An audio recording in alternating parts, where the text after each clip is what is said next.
کبھی آپ نے غور کیا موت نے نہ تو کسی کا بچپنا دیکھا ہے نہ کسی کی جوانی دیکھی ہے، موت نے نہ تو کسی کا بڑھاپا دیکھا ہے۔ آپ نے اپنے انہی ہاتھوں سے کتنے جوانوں کو سپرد خاک کیا ہوگا، انہی ہاتھوں سے کتنے بوڑھوں کو سپرد خاک کیا ہوگا، انہی ہاتھوں سے کتنے بچوں کو دفن کیا ہوگا، مگر آپ کے دل میں کبھی موت کا خیال آیا؟ کبھی قبر جیسی اندھیری کوٹری نظر آئی؟ ہمارے احباب بیٹھے ہوئے ہیں، ہم ان سے پوچھتے ہیں حضرت عثمان غنی کو کون نہیں جانتا؟ یہ سرکار کیسے عظیم الشان صحابی اور ایسے غلام ہیں کہ حضرت آدم علیہ السلام سے لے کر حضرت عیسیٰ علیہ السلام تک کی امتوں میں سے کوئی بھی امتی حضرت عثمان غنی کی طرح نہ ہو سکا۔ یہ وہ شخصیت ہیں جن کے نکاح میں نبی کی 2 بیٹیاں آئیں، وہ عثمان غنی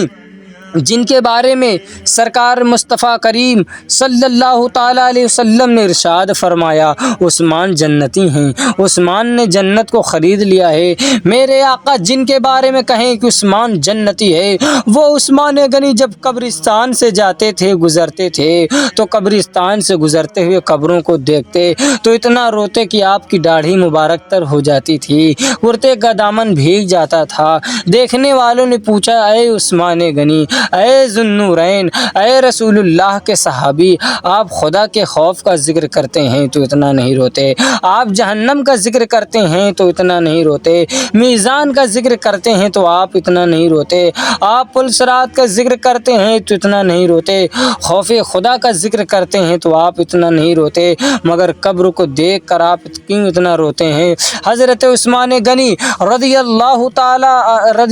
تعالیٰ عنہ نے ارشاد فرمایا اے لوگو، پل صراط پر عثمان غنی اکیلے نہیں رہے گا، عثمان کے احباب بھی ہوں گے، عثمان کے دوست بھی رہیں گے، میزان پر عثمان اکیلے نہیں رہے گا بلکہ پوری امت نظر آئے گی۔ لیکن قبر ایک ایسی منزل ہے، ایک ایسی واحد جگہ ہے جہاں نہ باپ جا رہا ہوگا، نہ بیٹا جا رہا ہوگا، نہ بھائی جا رہا ہوگا، نہ رشتہ دار جا رہے ہوں گے، نہ دوست جا رہا ہوگا۔ قبر تنہائی کی جگہ ہے، تنہائی کی۔ حضرات محترم، یہ آخرت کی منزلوں میں سے پہلی منزل ہے۔ جو یہاں کامیاب ہو گیا وہ ہر جگہ کامیاب ہو گیا، اور جو یہاں ناکام ہو گیا اس کے لیے آگے کی منزلیں اور کٹھن ہے۔ میرے عزیز، حضرت عثمان غنی اس قدر رو رہے ہیں اور ہم ہیں کہ کبھی سوچا بھی نہیں کرتے وہاں کون سی لائٹ ہوگی، وہاں کون سی روشنی ہوگی، وہاں کون سا بلب ہوگا، وہاں کون سی مرکری ہوگی۔ اے نبی کے غلاموں، نبی کے سچے غلام بن جاؤ، تمہاری قبر منور ہو جائے گی، تمہاری قبر روشن ہو جائے گی۔ نبی کے غلاموں ذرا غور تو کرو، یہ ناچیز عرض کرنا چاہتا ہے کہ موت کیا چیز ہے۔ موت وہ ہے جو انسان کے روح اور جسم کے تعلق کو ختم کر دے۔ رب تبارک و تعالیٰ کی بارگاہ میں دعا ہے کہ ہم تمام مسلمانوں کو موت سے عبرت حاصل کرنے کی توفیق عطا فرمائے۔